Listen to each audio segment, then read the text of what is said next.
Alrighty, guys, welcome back. Earlier, we were discussing the Carolina Panthers and Bryce Young, and now we're going to be talking about the college football playoff format and future revenue. Welcome back to what I call the reality TV show of college football. You know so much about it, don't you? I do now. Wait, did you do your intro for the segment? Yeah. Wow, I just tuned out then. I'm over here chomping on pastry. Didn't even see this, didn't even hear you do this. Whoa, that what you went through. Too smooth. I missed that whole thing.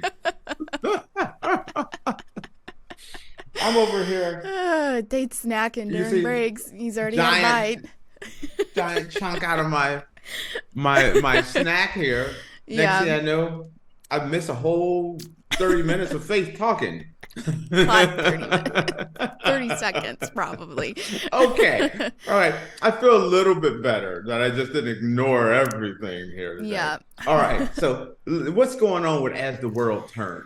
Oh boy. All right. So with the college football playoff format and future revenue in flux, here's what's on the table. As the college football playoff leaders continue to examine the future of the enterprise, the industry sits on edge. The Big Ten and SEC flex their muscles, basically. The Big 12 and ACC toil over compromise. Playoff formats and revenue models continue to circulate. A deadline looms. An agreement is absent. And for some, a troubling certainty exists. Any deal reached will drive a further financial wedge among the four major conferences. The CFP is barreling towards a new format and revenue model that skews towards the new Power 2 of college athletics, creating a more formal delineation, it's Monday, between the two groups, the SEC and Big 10, the ACC and Big 12. While the Power 2 separated themselves long ago through increased revenue streams and recent expansion, a new playoff model is expected to draw a more permanent line, using an uneven revenue distribution, a tangible separation, and forming between college football's halves and those that were once variable equals in the space. So, any decision on a playoff format is taking a backseat to a more significant piece. Money. Money. Yeah. Okay. You know, the Big Ten and the SEC are just flexing. They're just like, they're the big bullies in the school. They're like, give me your milk money. They're just slapping everybody around right now. Mm-hmm. It's unfair what they're doing. It is absolutely unfair. Yeah. Mm-hmm. Okay, the playoff model's up for, you know, when they first started talking about this, and it was like, okay, I get it. They're the bigger conference. So then the first they're like, we want automatic bids. Well, it's never happened. There's not a playoff organization in the world that says, hey, the NFC East, they're the richest conference, so they're automatically getting two bids. The Cowboys and the Commanders are automatically in the playoffs this year. Mm-hmm. Do you know how many people would be so mad about that? There'd be riots in the street. Of course there would be riots in the street. People would lose their mind. But that's what the Big Ten and the SEC demanded. Mm-hmm. Originally, they wanted 4 teams automatically in. Yeah. So the compromise is, hey, we get 3 each. So 6 between our conference there. We get 6 people. Then it was like, you know what? Our conference, we want to buy too. Meaning, whoever wins the SEC, don't matter how they won it. Whoever wins the Big Ten, no matter how they won it, they get automatically moved to the second round of the playoffs. Mm-hmm. We used that example before. Before anything is done, you're automatically going to put the Dallas Cowboys in the second round of the playoffs. Mm-hmm. people would lose their mind over that. Yeah. But that's exactly what the SEC and Big Ten wants. They want their champion to automatically get moved to the second round. That's crazy. But everyone's okay. Everyone eventually was like, you know what? We're gonna let it slide. We're gonna let this slide. We're gonna do our best to keep this thing going. Then it's like, hey, one more thing. By the way, just one little smidget left. We want most of the money too. Automatically, right off the top. Yeah. So we want a larger chunk of the pie on top of that. Not to mention, so before any games are ever played, they want to have it so that they get a big chunk of the money off the top. Then, for their teams already making it to the second round, they get more money because their teams are automatically in the second round. Here's my thing. Uh-oh, Faithlin jumped in here. You pick one. You can't have both. No, all three. That's three. We got 3 teams in. They will buy and more money. I feel like if you want more money, you don't get automatic bids in the playoffs. Right. Pick one. No. You get one. No, they got 3. They want 3 teams in the playoffs and an automatic buy, and they want all the money.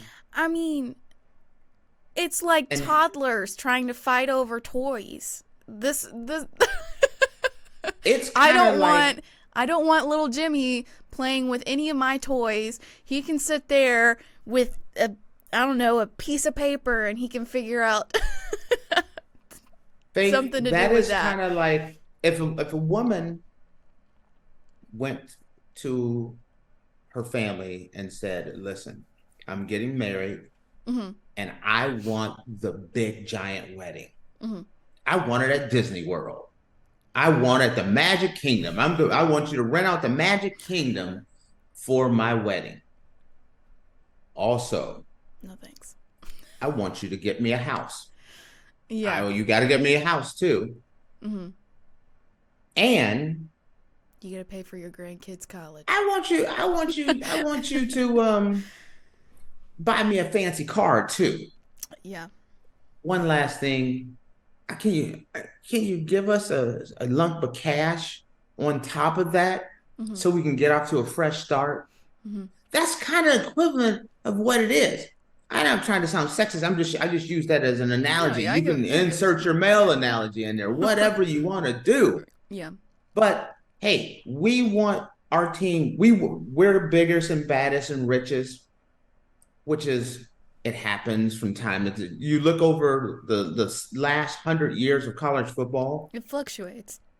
Pac-10 was the best conference at one point in time. The ACC was the best conference at one point in time. The Big 12, the Big 8, it just goes on and on. The SEC, the Big 10. It changes over time, but one thing's been consistent. If you were a good team, you got to the postseason, whether it was bowl, national championship, and the Big Ten and SEC is like no more of this level playing field anymore. Yeah, they are like we have the advantage right now, so we're gonna make it so that no one will ever be able to have an advantage over us again, because now we're gonna get the most amount of money. We're going to guarantee that we have the most amount of teams. We're going to guarantee that our guys automatically make it to the second round. We're going to get more money because we have more teams in. And because we have more teams in, we're going to make it to later in the rounds as well, which gives them even more money. So I think it works out to about 56% of the money is going to go to those guys, and it's going to work out to about 30 million a team.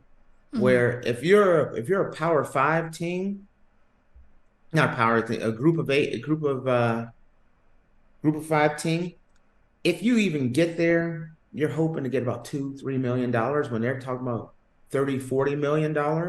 Not to mention they're already going to get that $70-100 million they got with their television deal on top of that. They're setting themselves up. And guess what, Faith? They have no choice. Right. ESPN has said, listen, there's a deadline. One thing, it's like, it has to be decided next week, or there's a risk that ESPN is going to pull their deal. So the Big 12, the ACC, and the Group of Five, they're going to have to say yes. They have no choice, because here they hold the ultimate hammer. We'll leave the NCAA. We'll leave. We will leave the NCAA. The Big Ten and the SEC will leave the NCAA, leave you guys behind. You can have your own national championship, and we will do our own national championship, and we won't include you. And guess what? When you look around and you see a playoff, and it's Georgia, and it's Alabama, and it's Ole Miss, and it's LSU, and it's Florida, and they're in the playoffs against, Texas and Oklahoma, and they're in the playoff against Ohio State, Michigan, USC, Oregon, Washington, Penn State. Who's going to watch the other playoff? They're not. What playoff are you watching? Where you understand? Yeah. They know they have this right now. That's their playoff.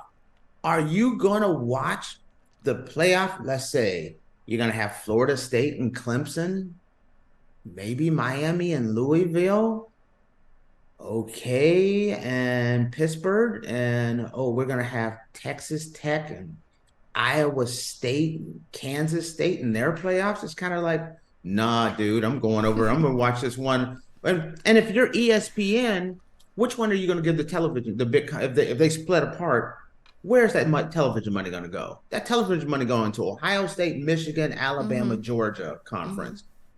They're not going to be going to, Kansas State and Kansas playoff games. These guys are over a barrel now. They know it. The thing that has always kept things balanced is that they never decided to collude together. Collusion. Meaning, the Big Ten and the Pac-12, when they were both on top, they didn't decide to collude together. Or when the ACC was doing well. Now, but this time it's Florida. The SEC and the Big Ten have talked, and they're a team. The two biggest giants are now teams, and they know it. And so they're doing what they want to do because they can. And everyone knows if they leave, we get left with nothing. And the whole concept of not only this is not only set up like, hey, 3 teams, automatic bye, more money for the college football playoffs. We already have the largest television contract in college sports history.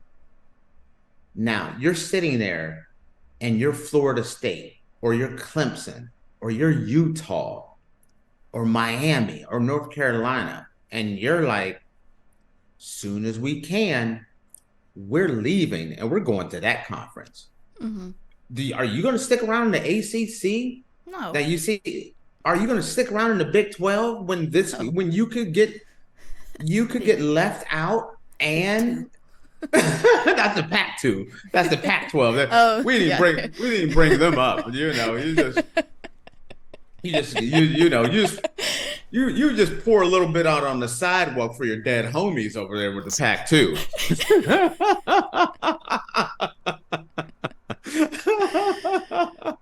Oh gosh. Yeah. So the NCAA is in big trouble, and Mm-hmm. there's not a real solution because these guys are flexing, and they're flexing hard. Mm-hmm.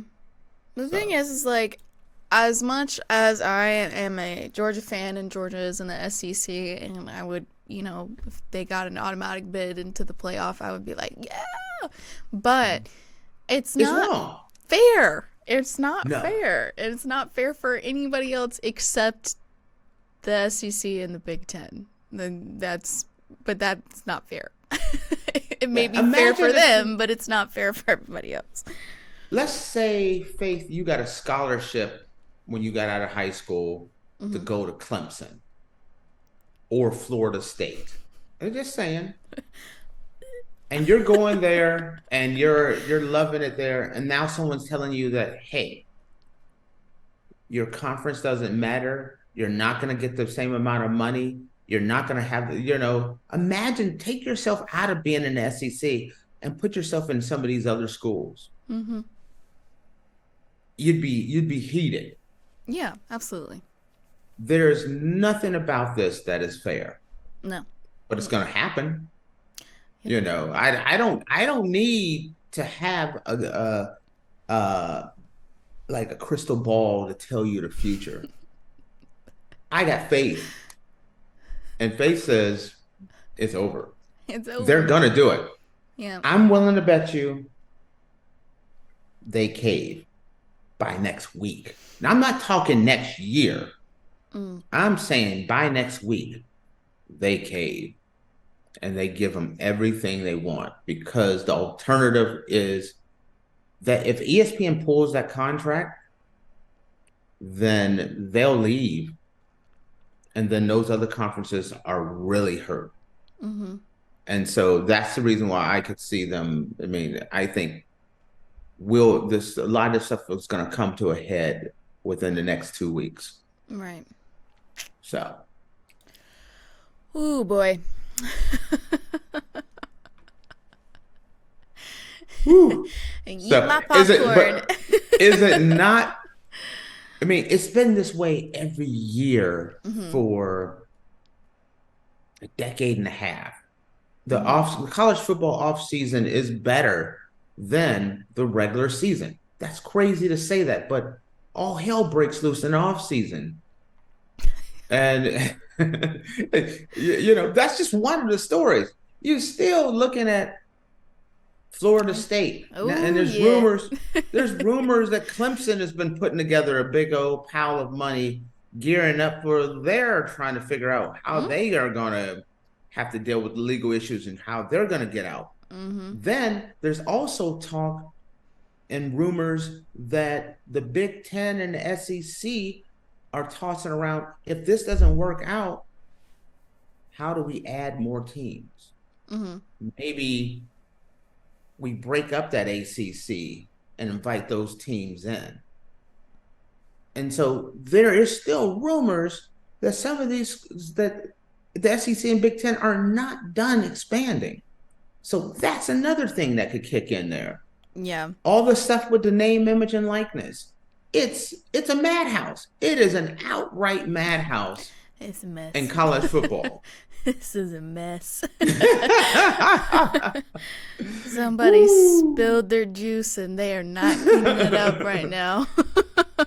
Listen, this is the kid that has all the toys, and he's like, not only that, I want the Xbox, I want the PlayStation, pony, I want I want it all. Yeah. And they can get it. And that's the way they're acting. They're a very wealthy, rich kid with no boundaries. The SEC and the Big Ten right now. And nobody's slapped their wrist or anything either. They're getting everything they want. And for anyone that's listening that don't agree with me, think about and think that the Big Ten and SEC are correct. Put yourself in a school that's not in the Big Ten or SEC. Let's say you're going to school at Kansas State or Washington State or Florida State. Ooh, Florida State, that's kind of a rough one. Clemson, North Carolina. Florida State's a little special right now. So, but you get you get where I'm coming from. Mm-hmm. So, all right. All right, guys. Well, with all that juicy drama, we're going to take a quick break. And when we come back, we're going to dive into our oddities of the day. So make sure you stick around.